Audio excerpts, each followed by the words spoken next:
Welcome to Fraud Friday. I'm Bob Coleman.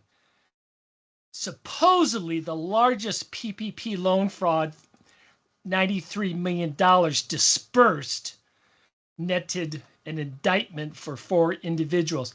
Now, what's fascinating about this is the ringleader, a gentleman by the name of Christopher Turner, or I love his nickname, and you gotta love all these nicknames, also called Red Boy, or Bullet. The ringleader was shot by his co-accomplices in Gardena back in 2023, and he was paralyzed. Why was he shot by his co-conspirators, allegedly? Because he was going to talk to the feds. Now, that's unclear. They thought that he was going to talk to the feds. So the indictments for all 4 of them, obviously being shot by your cohorts, is going to perhaps change your thinking of what you want to do. Let's talk about the fraud. Southern California, the FBI says it's the largest known COVID tax fraud. Between 2020 and December 2024, they submitted false tax filings. And this is the common scheme of, hey, give me your social security number, your ID, give me your past tax returns, and I can refile those and I can get you additional payments. We talked about that. In fact, it's in my book, that the Washington Redskins, a number of the players were caught up in that they refiled, this crook refiled their taxes and gave them all these huge refunds, which of course were fraudulent. And now those poor players are on the hook for that money, as well as penalties and interest and all sorts of the unpleasantness that goes along with that. So 148 companies, the payouts were $93 million. They tried to get $250 million, but they only netted $93 million. Who else was involved? There were recruiters. Christopher Turner, the alleged ringleader, would get a cut of the PPP loan package, 20 to 40%.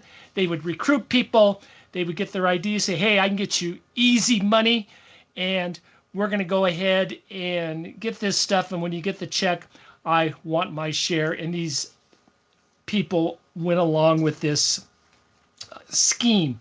Also indicted was Toriano Knox, a.k.a. Scooby, Kenya Jones, also known as Kenya Hunt, and it was pretty unsavory. Kenya Jones, in the indictment, you could tell the words were used judiciously, that she brought in reportedly recruited family members, friends, and romantic partners. Read that into it what you want.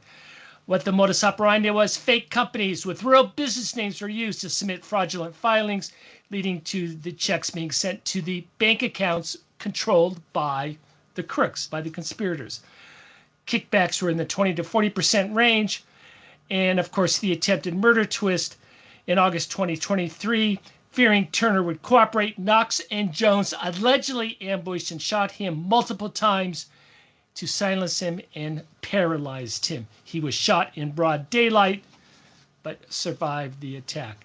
The indictment was filed on June 25th, charged with the usual fraud, mail fraud, etc., etc.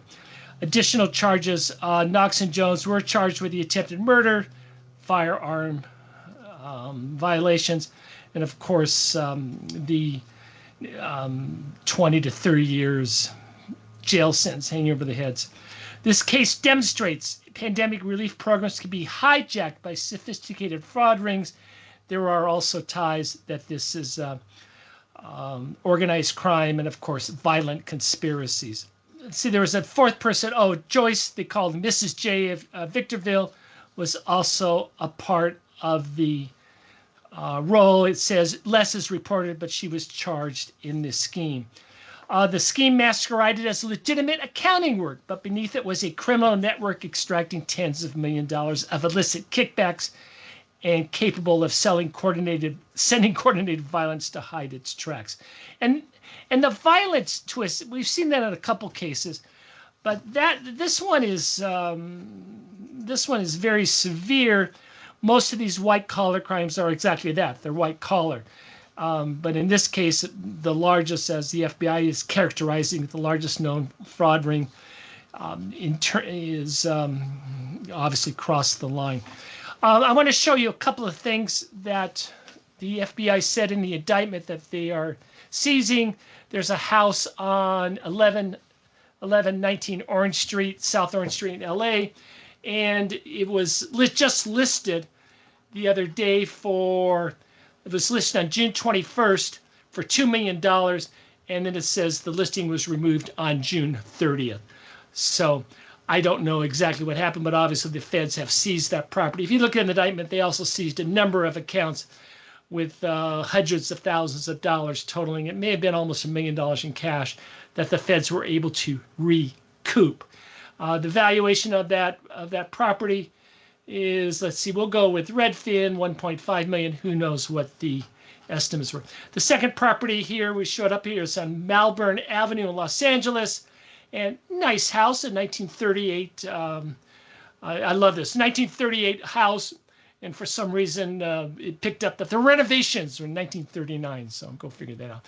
Value of this is Redfin says 1.8 million. Zillow gives it the same price, and potential after renovations up to $2.1 million.